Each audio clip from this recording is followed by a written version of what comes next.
BFM Business. Intégral Bourse, jusqu'à 18h, le club de la bourse. Deux invités avec nous jusqu'à 18h. Cyril Geneslet, gérant allocataire chez CPR Asset Management. Cyril, bonsoir. Bonsoir. Et Sébastien Lemonnier, gérant action européenne chez Mansartis. Bonsoir Sébastien. Bonsoir. Cyril, comment est-ce que vous avez vécu cette semaine? Qu'est-ce qu'on peut mettre derrière le rebond? Parce que je le disais, on a quand même repris 5% sur les actions européennes. Bon, faut bien que ça commence par un rebond technique, j'imagine, si on veut que l'ambiance s'améliore plus durablement. Mais est-ce qu'on est déjà dans cet état d'esprit ou pas encore là?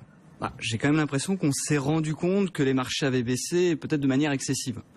Donc on est à un rebond technique, un rebond de bear market, c'est quelque chose de complètement normal. Alors j'espère que ce ne sera pas juste un rebond de bear market et qu'on va revenir vers une certaine normalisation de l'économie, de la croissance, qu'on va mettre les risques un peu de côté et qu'on va repartir pour une année un peu plus sereine, mais j'ai quand même un peu de doute.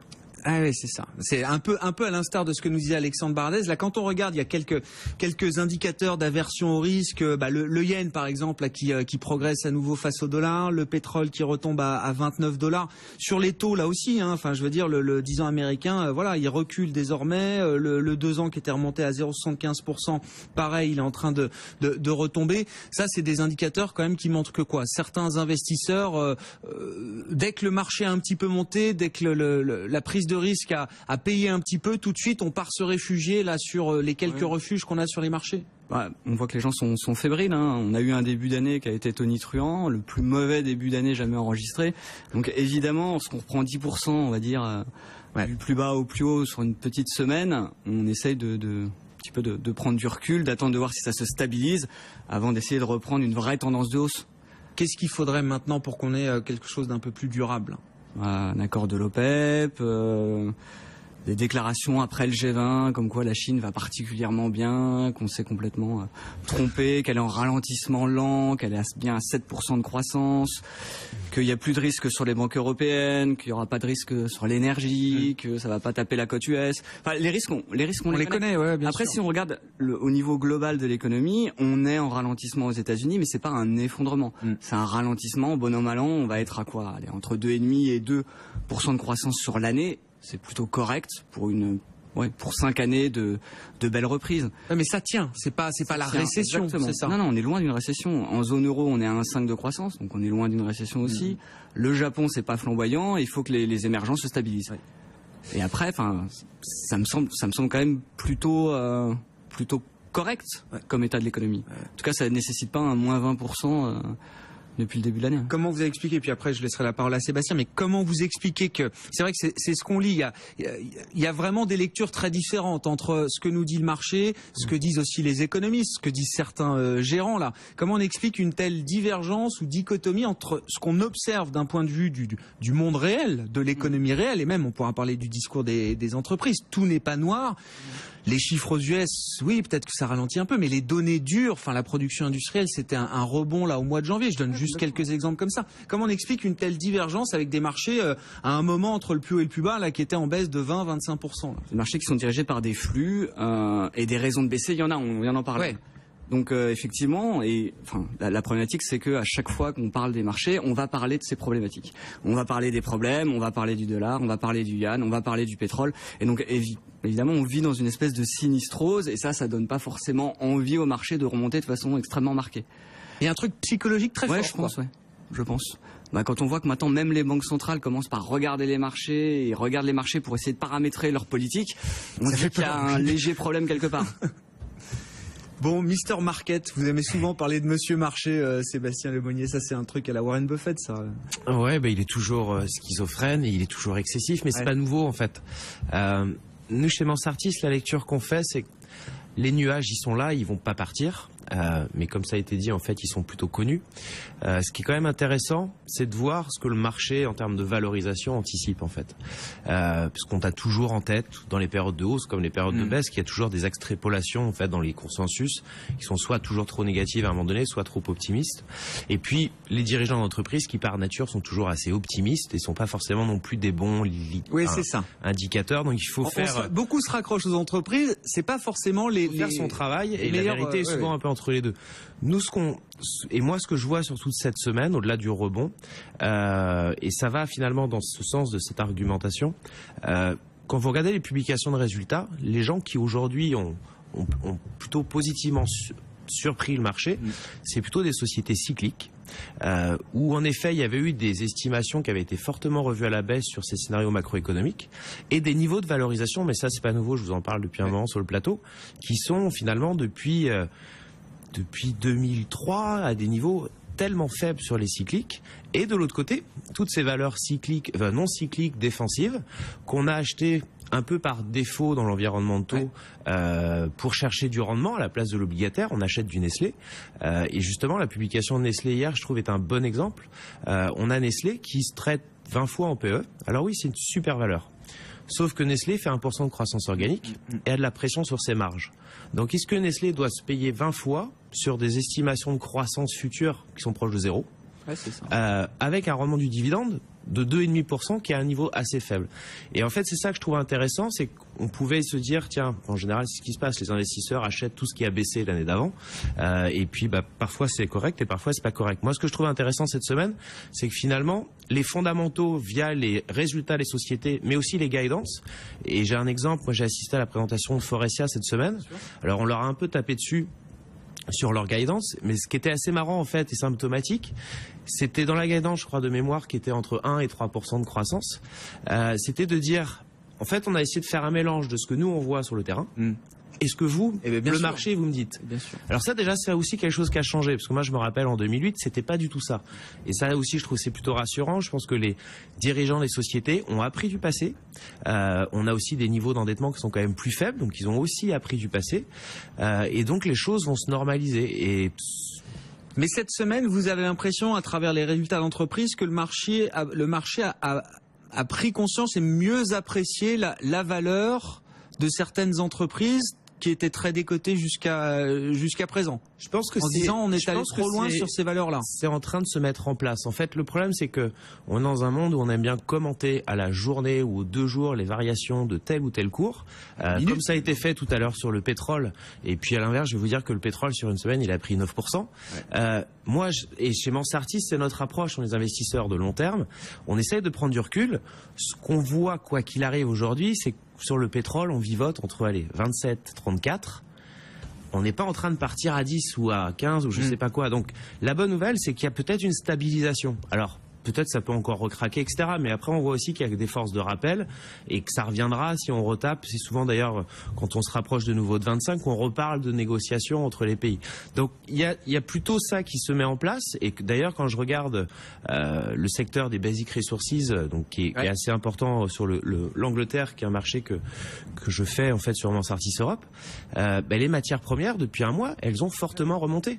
Et pourquoi? C'est pas parce que l'environnement est bon, c'est qu'à un moment donné, vous avez des valorisations qui deviennent un peu absurdes. On pourra peut-être reparler des banques tout à l'heure. Les banques, quand elles se payent 0,4, 0,5 fois, je pense qu'on price un risque systémique. Aujourd'hui, il y a un risque de compte de résultat dans l'environnement taux. Il y a un risque réglementaire. Mais j'ai en tête, même si j'investis pas forcément dans les banques pour d'autres raisons structurelles par rapport à mon process d'investissement, le CFO de BNP il y a 1 an ou il y a 2 ans qui m'expliquait que pour faire le même résultat net aujourd'hui, il lui fallait 2 à 3 fois plus de capitaux propres que par le passé. Donc c'est un problème réglementaire. Le problème c'est qu'on n'a peut-être pas des hommes politiques dans le monde sur cette génération qui sont, on va dire, très brillants ou très courageux. Donc on se félicite en général de se dire que la Banque centrale fait de bon travail, mais comme de l'autre côté on fait passer les banques pour des voleurs et des méchants, etc., les banques c'est eux qui financent l'économie. Donc si on leur met aussi trop de contraintes, et la bonne nouvelle je pense c'est que comme les hommes politiques sont souvent très pragmatiques et très intéressés par leur mandat, les périodes d'élection, parce que si les banques prêtent pas, il y aura des problèmes d'emploi, et on le voit sur certains pays, c'est le cas en Italie avec les 3-4 banques régionales.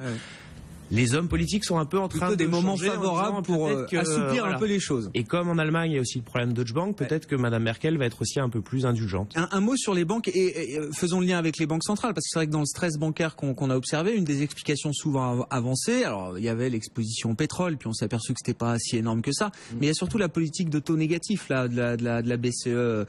Enfin, le gérant que vous êtes, Cyril, il aime bien cette histoire, un peu, beaucoup, pas du tout, là, l'histoire des taux négatifs qui pourraient être encore plus négatifs demain. On peut pas faire autrement. C'est une réponse qui est apportée aujourd'hui à un problème de déflation, enfin de déflation. Le risque de déflation. Le risque de déflation, sachant que si on regarde l'inflation sous-jacente, on est loin d'un risque de réellement de déflation. Elle monte partout, l'inflation sous-jacente. On l'a vu encore aux US. La baisse du pétrole ou sa non-stabilisation qui nous amène vers un taux d'inflation qui est extrêmement faible. Voilà. Après, des taux négatifs, c'est vrai que c'est pas forcément l'idéal pour le business model des banques. Il va falloir qu'elles se repensent aujourd'hui. Et je ne suis pas certain que le 10 mars, Mario Draghi ait un intérêt faramineux à annoncer une nouvelle baisse du taux de dépôt, sachant que les marchés attendent plutôt une augmentation en nominal des dépenses de l'assouplissement monétaire. Donc non, je suis pas très positif à la fois sur les banques et sur l'action des banques centrales face au business model des banques. C'est pas et même de manière plus générale, enfin vous leur faites encore pleinement confiance, vous attendez le 10 mars comme on attend le Messie, ou est-ce que c'est plus le cas? Est-ce que là aussi les choses ont changé? Quand je dis vous, c'est les investisseurs. Voilà, le Whatever It Takes de 2012, évidemment, ça nous a sauvés. Est-ce qu'on est encore dans ce genre ce genre de mots? Ça a encore un impact? J'ai envie de dire oui. Alors on a tous été échaudés le 3 décembre. Ouais. Une dernière réunion de la BCE où Draghi délivre pas autant que ce qu'il a laissé entendre auparavant. C'est l'homme qui n'avait jamais déçu les marchés, quelqu'un qui était plus habile, pour une fois, une première fois dans l'histoire des banques centrales, on a quelqu'un de plus habile à la tête de la Banque Centrale Européenne qu'à la tête de la Réserve fédérale. Bon, il a réussi à faire passer un nombre de mesures inqualifiables. Même sa présentation de l'assouplissement monétaire le 22 janvier, je vous rappelle, une semaine avant dans la presse avait fuité que il allait faire 50 milliards d'assouplissement monétaire. Les premiers termes et les premiers mots qu'il a dit le 22 janvier, c'était 60 milliards d'euros seront utilisés à titre d'assouplissement monétaire. Donc tout le monde est content, on sait faire la soustraction, 60 moins 50, 10 de mieux, c'est génial. Après on s'aperçoit dans son discours que sur ces 60, 12 étaient déjà utilisés pour acheter des covers et qu'en réalité il a annoncé 48. Mais il a réussi à annoncer 48 moins bien que 50, bien loin de 60 en nous faisant croire que c'était une super nouvelle. Donc on s'est dit c'est quelqu'un d'extrêmement habile. Donc en octobre quand on l'attend pas, il nous explique que l'assouplissement monétaire c'est quelque chose de génial. Tellement génial qu'il va en faire plus. C'est vrai qu'on s'est tous pris à rêver. Bon. On a tous déchanté le 3 décembre. En lisant les minutes de la Banque Centrale Européenne, on se dit qu'il voulait se laisser du temps et se ménager un peu de temps. Aujourd'hui, on sait que normalement, je pense pas qu'il s'amuse encore une fois à décevoir les marchés. Là. A priori, c'est ce sur quoi table le marché. Après, est-ce que ça va faire repartir les marchés de façon durable? J'ai quand même l'impression que maintenant, à chaque fois qu'il y a une action des banques centrales, elle est de plus en plus courte. Dans le temps, en tout cas l'effet sur les marchés est de plus en plus court. Et exactement comme le disait tout à l'heure Sébastien, s'il n'y a pas au niveau des gouvernements de vraies mesures et de vraies réformes qui sont effectuées, on s'en sortira pas. Les banques centrales vont pas faire les mesures pour les gouvernements. On va marquer une pause, mais je crois que c'était il y a 15 jours ou 3 semaines que la Banque du Japon avait annoncé des taux négatifs. Je pense que l'yen a monté depuis. Oui, c'est ça. Assez fortement. Et le Nikkei a bien baissé. Voilà. On va marquer une pause. Le fixing à suivre dans un instant. Fin de séance sur les marchés en Europe. Le CAC pour l'instant qui cède 0,9%, 4203 points. C'est un peu plus mitigé à New York. On essaye de retrouver des couleurs, notamment du côté du Nasdaq Composite qui progresse de 0,2%. 17h30, le fixing à la Bourse de Paris. On aura la clôture finale du CAC 40 dans quelques minutes. Pour l'instant, on recule de 0,6%, 4214 points. Alexandre Baradez, on vous retrouve en duplex depuis IG. Alexandre, ce qui vous inquiétait, on en parlait il y a un quart d'heure, ce sont les signaux plutôt d'aversion au risque là envoyés sur cette fin de semaine. Oui, effectivement. Quand on regarde, en fait, il y a plusieurs marqueurs de risque, si vous voulez. Il y a l'or qui est évidemment le premier d'entre eux. On voit que l'or est en train de se redresser à nouveau. Vous avez ce qu'on appelle les devises qui marquent le risque, le franc suisse, le yen notamment. Bien, vous regardez le dollar yen, par exemple, il est en train de retomber sur ses plus bas intraday. Il est même passé en dessous. Vous avez les taux également. Vous regardez tout à l'heure les chiffres d'inflation aux États-Unis, l'IPC. Ça a envoyé les taux, le 2 ans, le 10 ans notamment, sur des niveaux supérieurs. Et puis la chute du baril qui s'est poursuivie. Alors, quand j'y chute, c'est plus une baisse régulière, qui s'est poursuivie toute la journée. Eh bien, ça tire à nouveau les taux à la baisse. Et puis donc ce fameux baril, qui reste vraiment le driver principal encore en ce moment pour les marchés. Eh bien, on était à quasiment $32 avant-hier. Après tous ces discussions autour du gel des niveaux de production, on est en train de retomber actuellement à $29. C'est-à-dire qu'on est en train d'effacer la quasi-totalité de ce mouvement de rebond du baril. Et une bonne partie du rebond des indices, c'est fait avec ce rebond du baril. Et si le baril commence à enfoncer les 30, ce qui est fait, puis les 29, puis les 28, le risque, c'est que les marchés actions suivent la tendance et accélèrent. Et il y a des gaps qui sont encore ouverts à la baisse. pour les indices européens. Et donc je pense très clairement que le potentiel de correction à nouveau pour le CAC sous les 4000 points reste encore très important. Et je vois bien un S&P revenir dans la zone des 1800 points, voire en dessous, dans les jours qui viennent.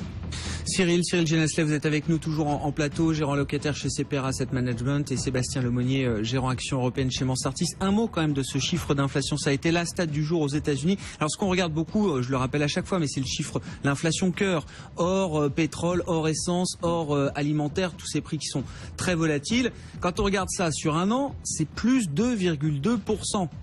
Effectivement, on ne peut pas dire qu'il n'y a pas d'inflation là. Quand on enlève tout ce qui baisse, effectivement, l'inflation monte. Bon. Non, plus sérieusement, oui, il y a de l'inflation. Oui. Le chiffre global sur un an, c'est plus 1,4%. C'est pas non plus, c'est pas non plus zéro. C'est pas zéro, c'est pas 2 non plus. Non. On va arriver à 2. Et on sait très bien qu'il peut pas y avoir d'inflation de long terme s'il n'y a pas d'augmentation durable des salaires.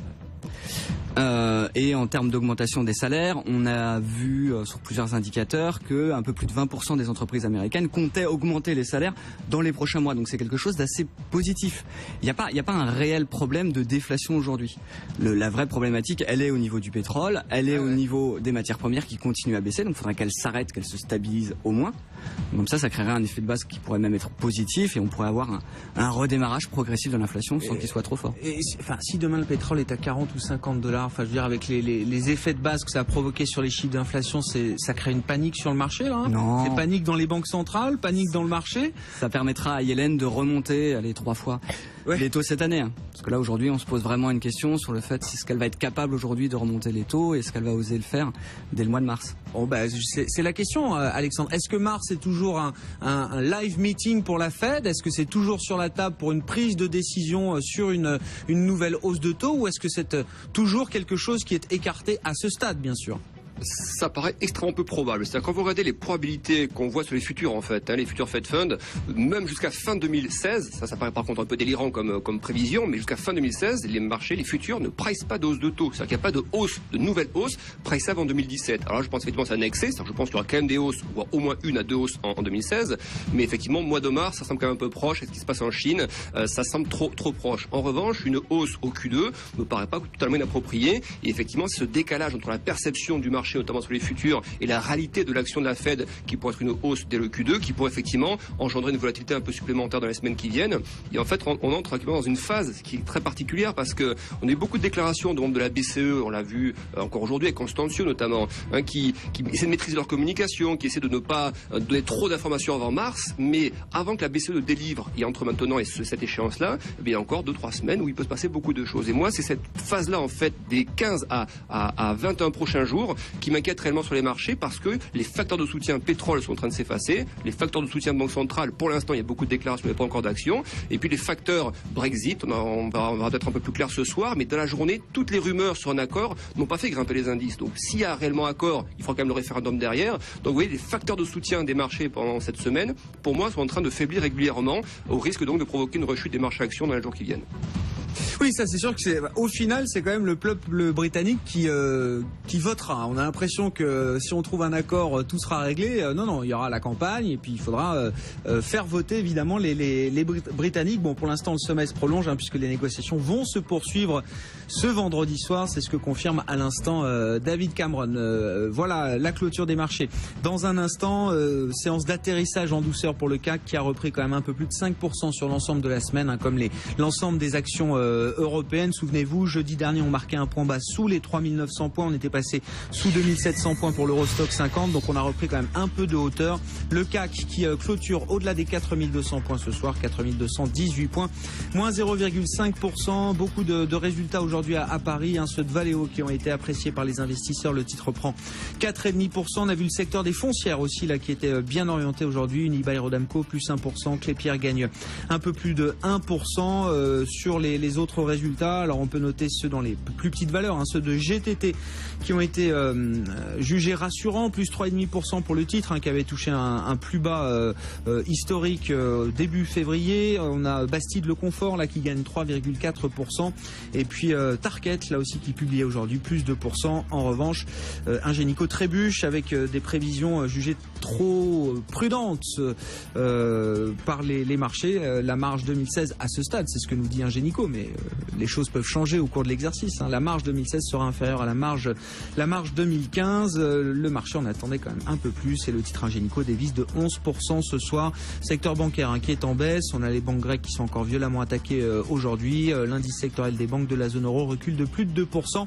Société Générale à Paris, moins 1,5%. Crédit Agricole recule d'un peu plus de 1%. Et à Paris, donc le CAC qui termine en léger repli, moins 0,4% finalement, 4223 points. BFM Business, Intégral Bourse, on refait la séance. On refait la séance avec nos invités en plateau. Sébastien Lemonnier, gérant action européenne chez Mansartis. Cyril Geneslet, gérant allocataire chez CPR Asset Management. On est toujours en duplex avec Alexandre Baradez, chef analyste chez IG. Sébastien, on parlait du secteur bancaire, effectivement, qui a été attaqué depuis plusieurs semaines maintenant. Tout à l'heure, vous nous disiez, évidemment, c'est un secteur qui est value. Vous êtes un investisseur value, vous cherchez les affaires décotées pour de mauvaises raisons sur le marché. Est-ce que c'est un secteur qui vous intéresse ? Alors oui, c'est un secteur qui m'intéresse, mais comme j'ai aussi comme règle d'investir que dans ceux dont j'arrive à comprendre, je suis pas forcément exposé. En revanche, j'essaye parfois de trouver des façons un peu déguisées de m'y intéresser en allant sur un modèle de société que je peux connaître. Et c'est quoi un moyen détourné d'investir dans les banques ? Oui, aujourd'hui, je pense qu'il y a un intérêt parce que c'est ce que je disais tout à l'heure. En fait, on fait une confusion entre le problème systémique de 2008. Et on n'y est pas, parce qu'il y a 2 à 3 fois plus de fonds propres aujourd'hui, avec un problème qui n'est uniquement politique, de bêtises d'hommes politiques de notre génération dans le monde entier, de se dire que finalement, en faisant ça, l'économie va aller bien. C'est pas le cas. Et demain, peut-être que si on a des hommes politiques qui se mettent autour de la table et qui décident juste de décaler de 2-3 ans des règles, parce que moi, c'est ça, en fait, je pense qu'il faut qu'on prenne tous conscience, que ce soit le peuple, les investisseurs et aussi les hommes politiques, c'est qu'à continuer ce jeu-là, on va se retrouver avec des banques qui, pendant les 10-15 prochaines années, ne vont jamais couvrir le coût du capital. Donc on a beau leur dire prêter l'argent aux gens, mais s'ils ne couvrent pas le coût du capital, on a un vrai sujet en fait. Et donc, je pense que cette situation n'est pas durable. Et je me suis intéressé en fait aux banques grecques, puisque j'en ai rencontré 2. Moi, j'aime bien justement quand tout le monde ne veut pas aller sur un pays, surtout que maintenant c'est, je crois, un statut de pays émergent. Et en fait, j'étais assez surpris de 2 changements, notamment au niveau des banques grecques, qui, après toutes les augmentations de capital, sont aujourd'hui en Europe les banques les plus capitalisées. Alors, je ne dis pas que tout est rose, c'est loin d'être le cas. Mais ils ont fait notamment 2 décisions au niveau des conseils d'organisation du board, du management.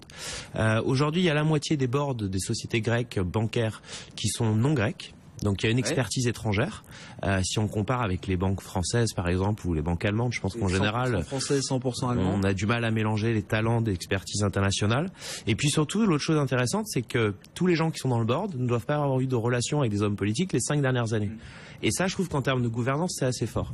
Et je me suis intéressé à un acteur, en fait, c'est la bourse grecque, puisque la bourse grecque, l'essentiel de l'indice grec aujourd'hui, c'est les banques.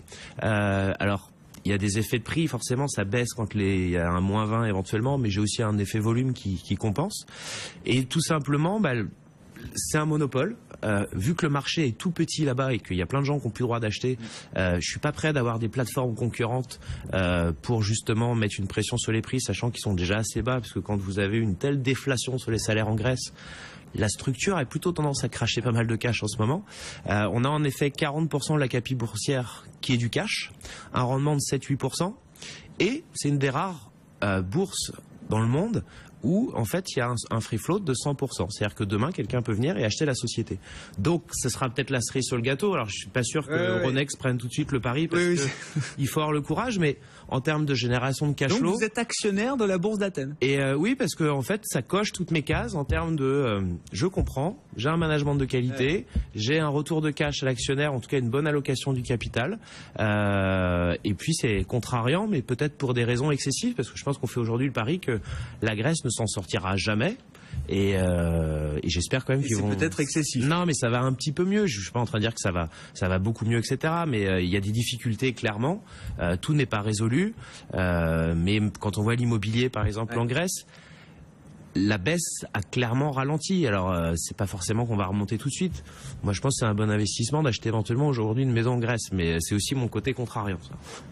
La Grèce dans le viseur donc de Sébastien Lemonnier. Alexandre, qu'est-ce que vous regardez vous? Qu'est-ce qu'on va regarder? Qu'est-ce qui peut se passer maintenant? Voilà, on a eu ce rebond assez violent, hein, deux séances à plus 3. On aimerait bien que ça se calme un petit peu, hein. C'est pas qu'on n'aime pas les séances à plus 3, mais là aussi, hein, on passe d'un excès à l'autre. Donc c'est toujours un peu déstabilisant pour certains investisseurs. Ouais, mais pour vous répondre, en fait, je vais rebondir sur les propos de Sébastien Lemonnier à l'instant. C'est effectivement les bancaires qu'on va également continuer à surveiller la semaine prochaine. On voit que par exemple aujourd'hui, sur une séance qui démarrait de manière plutôt calme, on a eu plusieurs interruptions de cotation sur les bancaires en Italie, par exemple, Montepaschi et autres. Il y a eu, ça c'est ce qu'on a vu lors de la phase d'aversion au risque janvier-février. C'est un petit peu tassé en début de semaine. Et puis aujourd'hui, on a revu à nouveau ces interruptions de cotation, alors qu'ils sont limitées volontairement, hein, mais on a encore eu des -5, -6% sur plusieurs bancaires italiennes. Il y a toujours cette question des prêts non performants, pas qu'en Italie d'ailleurs, hein, mais qui reste encore un problème pour la zone euro. Et à très court terme, effectivement, je pense que ça reste un risque de retour qui peut attiser la volatilité. Donc ça, c'est le premier point.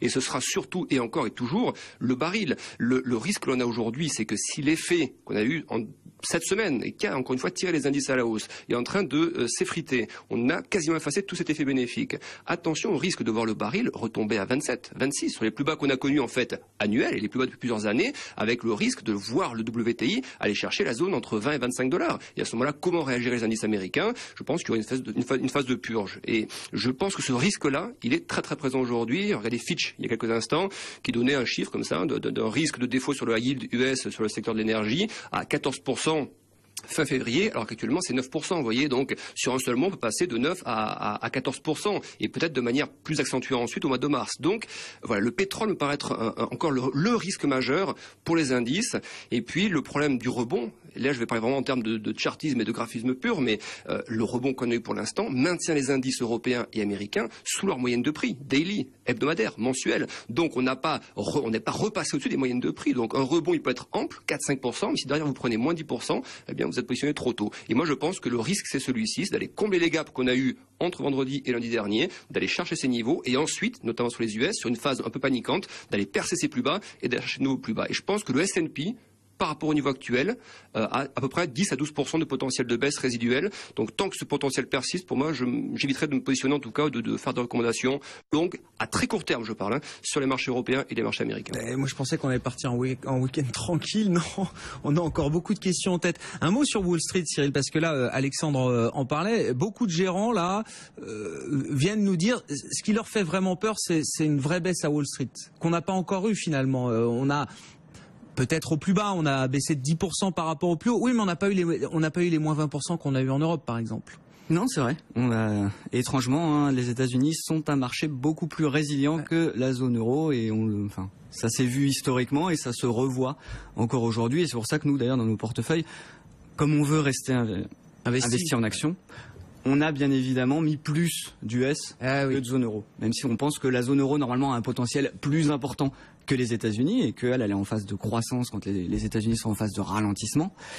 C'est une sacrée différence par rapport au consensus au moins de 2015 qui était toujours de dire on privilégie zone euro versus US. Ça a changé en tout cas chez vous. C'est quelque chose qui a changé là. Chez nous, en termes absolus. Après en relatif, si on regardait ça par rapport à une position neutre ou à un benchmark, on aurait bien évidemment plus de zone euro et on serait juste à pondération sur les US. Et comme on est international, ça donne la part belle aux US. Mais c'est vrai que c'est un marché qui est plus résilient et c'est un marché aujourd'hui qui peut être assez intéressant, notamment alors. Si on quitte un peu le côté action, si on va vers le côté crédit et notamment le côté crédit au rendement, aujourd'hui vous avez des rendements qui sont à 8,5, 9. Donc si la situation se stabilise, le marché au rendement aura une meilleure performance que les actions américaines. Donc ça peut être intéressant. Après je dis pas de revenir tout de suite parce que c'est très dépendant de l'énergie malheureusement.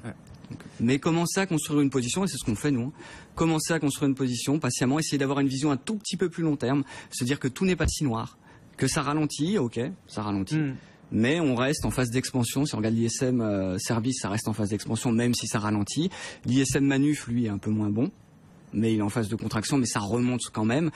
On n'est pas en récession. Ouais, c'est ça. On a quand même des éléments, qui viennent nous rappeler que voilà, la récession, c'est peut-être pas pour tout de suite non plus. C'est pas pour tout de suite. Et je trouve que les États-Unis, l'année dernière, par rapport à l'appréciation du dollar, ont plutôt bien résisté au final. On va marquer une dernière pause. Merci Alexandre d'avoir été avec nous pour la clôture. Alexandre Baradez, chef analyste chez IG. Je vous rappelle, une clôture légèrement négative pour le CAC ce soir, moins 0,4%, 4223 points. On a gagné un peu plus de 5% sur l'ensemble de cette semaine. Semaine de rebond donc sur les actions européennes. BFM Business, Intégral Bourse, jusqu'à 18h, le club de la bourse. Deux invités encore avec nous pendant quelques minutes. Cyril Geneslet, gérant locataire chez CPR Asset Management, et Sébastien Lemonnier, gérant action chez Mansartis. Alors bon, Cyril, gérant allocataire, il nous parlait du crédit. Vous êtes stock picker, Sébastien. J'imagine évidemment que vous êtes investi. Votre métier, c'est d'investir et de préparer l'avenir, ou en tout cas de préparer l'avenir pour vos clients et faire fructifier leur épargne. Mais vous êtes investi à quel niveau aujourd'hui? Parce que ça, c'est toujours un baromètre intéressant, même dans les fonds actions, savoir si on a un petit peu de cash, si on a l'idée qu'on aura demain de meilleures opportunités, ou si à ces niveaux de prix-là, on se dit franchement, j'ai plus d'argent dans les poches, j'ai tout mis dans mon fonds. Alors, moi, mon rôle, c'est d'être investi. Je suis pas censé être un allocataire d'actifs. En revanche, non, mais il y a toujours une petite marge de manœuvre. Chez Mansartis, on a deux expertises en fait, cette gestion de stock picking et puis la très bonne expertise en termes de gestion diversifiée. Donc on fait justement une approche patrimoniale pour nos clients avec plus une différenciation avec de la fiscalité, du family office. Et en fait, nous, on avait commencé à être plus prudents en décembre. On aurait dû l'être un peu plus. Mais voilà, le principal argument, c'était en effet, il y avait des nuages, mais c'était surtout que les niveaux de valorisation laissaient peu de marge de manœuvre aussi en quelque sorte. Et puis il y avait surtout ces écarts de valorisation dont je vous ai souvent parlé. On s'est reposé la question récemment et en fait on n'a pas bougé. On a toujours un pied en fait qui est plus important. Donc on est investi à peu près à 80%, ce qui peut paraître élevé, mais c'est aussi par rapport à la nature de notre activité et nos clients. On a un biais plutôt Europe. Justement, on s'est posé la question et on a des US, mais on s'est dit en effet c'est défensif, donc on n'a pas envie forcément de couper. Mais si c'est juste parce que c'est défensif, il vaut mieux pas avoir du cash en fait. Et nous, c'était plutôt est-ce qu'on est investi ou pas investi. Et plutôt justement en se disant on va peut-être avoir une approche contrariante un peu plus sur l'Europe, justement sur des sociétés délaissées depuis 5 ans, puisque je reprends l'exemple des matières premières. Le secteur des matières premières sur 5 ans, il est en baisse de, j'ai regardé ça tout à l'heure, de 65%. Quand sur le même moment, sur la même période, le secteur du food and beverage, donc avec des Nestlé, Danone, est en hausse de 75%. Donc, à un moment donné, les choses peuvent finir par se normaliser. Alors, ça va être long, etc. Mais voilà, après, c'est du bon sens, c'est du stock picking. Comment on navigue, juste un mot dans ce secteur des matières premières, parce que la vraie question, c'est la pression qui s'exerce sur les dividendes aujourd'hui, notamment. Ils sont coupés les uns après les autres. Est-ce qu'il y en a qui tiennent encore? Et quels sont ceux qui pourront, je sais pas, si demain on repart à 25 ou 20 dollars le baril, si on a un stress test, dans le stress test en plus pour ces boîtes-là, quelles sont celles qui s'en sortiront, quoi. Ce qui est difficile pour un investisseur value comme moi, et c'est vrai qu'historiquement j'étais pas forcément dans les matières premières, c'est que en fait je suis quand même assez exposé à des éléments externes sur lesquels je peux me tromper et le marché peut être plus fort. En revanche, là j'y suis allé parce que les niveaux de valorisation et les niveaux de rendement étaient dingues. Alors après, mon approche à moi, c'est de choisir de la qualité. Mais ça, c'est du stock picking. Je cherche l'avantage compétitif, donc je vais trouver l'acteur qui a le meilleur bilan, le meilleur coût de production. Et donc, j'ai été sur des acteurs comme Antofagasta et Rio Tinto. Rio Tinto, j'avais à un moment donné un rendement de 9%. C'est pas un rendement normal.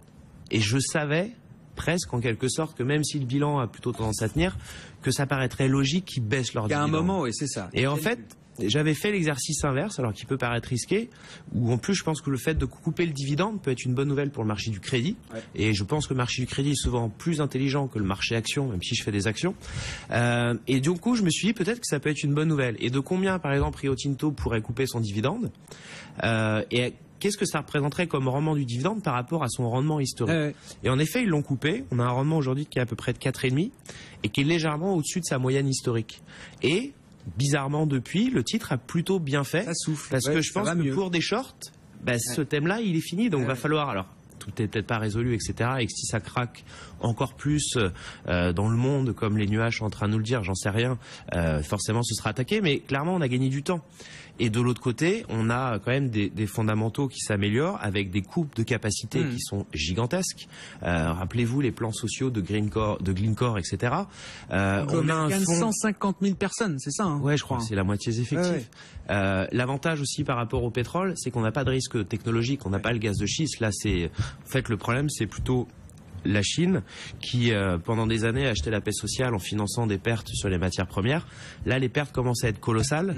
Ils ont fermé des capacités dans le charbon, dans l'acier, ils sont en train de faire la même chose. Ils ont mis en place le fonds de soutien justement sur les matières premières. Ça se fait lentement, mais pas à l'américaine. Les acteurs commencent à être disciplinés. Et puis, je pense que Rio Tinto demain fera peut-être une petite acquisition de mines spécialistes pour devenir encore plus fort. Il y a un écart en termes de coût de production par rapport à d'autres acteurs qui est tel que c'est difficile aujourd'hui, mais que ceux qui passeront la crise seront les gagnants de demain, ça c'est sûr.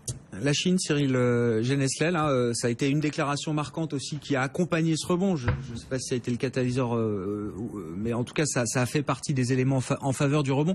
Le gouverneur de la Banque centrale de Chine, donc ça nous ramène une semaine en arrière, dimanche dernier, qui dit dans une interview que voilà, il y a plus de raison selon lui pour que le yuan continue de baisser. Même, je crois que le lendemain, ils ont fixé le yuan un peu plus fort par rapport au dollar pour bien ancrer l'idée dans la tête des investisseurs. Faut les croire que quand ils nous disent que le yuan a fini de baisser. J'espère. J'espère. Août 2015, les marchés s'effondrent sur une rumeur de dévaluation compétitive. Le yuan avait perdu 5% contre le dollar. Ouais. Au secours, sachant qu'il s'était apprécié de plus de 30% en un an, mais bon, 5%, ça a fait paniquer un petit peu tous les marchés, et nous pareil. Début d'année, pareil, on voit le yuan se déprécier un petit peu, donc forcément les marchés ont commencé à refluer pour une raison très simple. C'est que si demain la Chine se lance dans une dévaluation compétitive et une guerre d'échange, ce qu'elle serait en droit de faire, les États-Unis l'ont fait, le Japon l'a fait, la zone euro l'a fait. Bon. Et puis nous, la dévaluation, c'est moins 20% sur la devise minimum, quoi. C'est ça. C'est pas. Donc si la Chine allait moins bien, pourquoi elle ferait pas une dévaluation compétitive? Pour une raison très simple. Si demain la Chine fait une dévaluation compétitive, vu que ça reste l'atelier du monde, même si c'est de moins en moins vrai, ça reste quand même l'atelier du monde. Ce qu'elle va exporter, c'est pas des produits moins chers. Ce qu'elle va exporter, c'est de la déflation. Et donc, on va reprendre les 7 dernières années de lutte contre la déflation, même si aujourd'hui on en est loin. Si la Chine se lance dans la dévaluation compétitive, elle va nous amener dans la déflation, ce qui pourrait emmener les différents investisseurs à ne plus croire dans les banques centrales. Et à ce moment-là, on rentre dans ce qu'on pourrait appeler le scénario du pire. Là, c'est le scénario catastrophe. On peut plus rien acheter, on peut plus rien faire, même le monétaire est négatif. Ça lui coûte 100 milliards de dollars par mois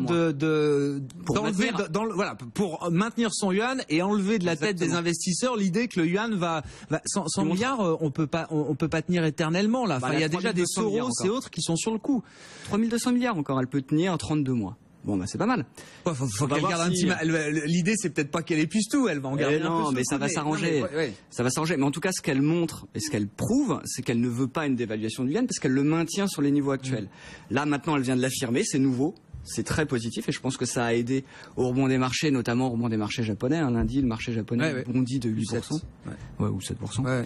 Donc, c'est plutôt positif. Et oui, j'espère que c'est vrai. Et oui, je suis plus amené à les croire aujourd'hui. Et en maintenant le niveau du yuan, ça veut dire qu'on va continuer d'avoir de mauvaises nouvelles sur l'économie, qu'on va continuer d'être déçu sur l'activité chinoise. Non, mais c'est le parce qu'aujourd'hui, aujourd'hui, c'est une économie qui est plus basée sur les services que sur les exportations. Ça empêchera pas une amélioration de l'économie. Non, ça empêchera pas une amélioration de l'économie. Elle est aujourd'hui à 5 ans de son repositionnement. Vraiment au milieu du guet, elle devait mettre 10 ans, elle est à la moitié, sa croissance a ralenti, elle devait être divisée par 2, on arrive bon an mal an à 6% de croissance. Donc pour l'instant, tout semble maîtrisé. Que la Chine ralentisse, c'est normal. Ce qu'il faut, c'est qu'elle ne s'effondre pas. Bon, après, il y a le système bancaire chinois, alors ça, j'ai pas de... Non, mais voilà, on va pas rentrer dans le détail. Juste un mot encore, et puis après, Sébastien, pour conclure. Les marchés émergents, là, tiennent mieux que les marchés développés depuis un mois, peut-être pas tout à... depuis le début de l'année. Même l'Amérique latine. Même l'Amérique latine. Alors que les nouvelles sont pas meilleures, hein. Enfin, je veux dire, on a vu encore les prévisions de l'OCDE hier sur les émergents, c'est pas glop. C'est un signal. Est-ce que, quand on parlait de l'envie d'être contrariant tout à l'heure, est-ce que ça vous donne envie de commencer à réfléchir à pourquoi pas redébuter d'investir dans ces pays-là? Exactement, et c'est ce qu'on a commencé à faire déjà la semaine dernière. On a commencé à re-rentrer des positions. Alors, c'est pas non plus faramineux, on doit être à peu près à 3% d'exposition sur les émergents, dont 1% en Amérique latine. Voilà. Mais on commence à re-rentrer progressivement, on trouve que ça a été exagéré, et que si on revient à peu près à la normale, ça pourrait être pas mal d'être investi sur les émergents. 1 minute, Sébastien, pour finir. Comme je suis contrariant, j'ai fait un peu la même chose en termes de stock picking. En fait, je suis allé chercher justement dans ces marchés chahutés certaines small mid cap qui baissent beaucoup sur des niveaux de flux, qui sont leaders de niche avec un super bon management. C'est que, enfin voilà, je vais pas vous refaire tout le processus d'investissement, mais qui par exemple avaient comme problème d'être un peu trop exposés à la Chine. Et puis dans ce cas-là, moi j'aime bien essayer de trouver des sociétés qui sont moins cycliques économiquement que ce que le marché est en train de nous dire. Donc j'avais fait en Allemagne du GEA, donc qui fait les machines pour l'alimentaire. Donc ça c'est quand même plutôt résilient et ça profitera à la consommation. J'ai fait du Galima qui fait à la fois les machines pour faire des sachets de thé et aussi pour de la pharmaceutique. Donc ça tient. Et en fait, c'est surtout des sociétés qui ont publié depuis. Et c'est des sociétés où c'est là où c'est pas que un rebond technique, il y a eu des fondamentaux derrière. Et on a fait du plus 15, du plus 20 sur certaines valeurs. Alors j'en ai pas beaucoup parce que je suis exigeant dans ces marchés-là sur mon prix. Mais je sais aussi que le marché peut être volatile et que peut-être que je pourrais en acheter dans quelques jours ou quelques semaines. Mais sur un horizon moyen-long terme, je pense que ça fait éventuellement du sens. Merci messieurs, merci d'avoir passé cette heure avec nous. Sébastien Lemonnier, gérant Action Européenne chez Mansartis, Cyril Genesles, gérant allocataire chez CPR Asset Management. Le CAC ce soir, moins 0,4%, 4223 points, mais on boucle une semaine de rebond, plus 5% pour les actions européennes sur l'ensemble de la semaine.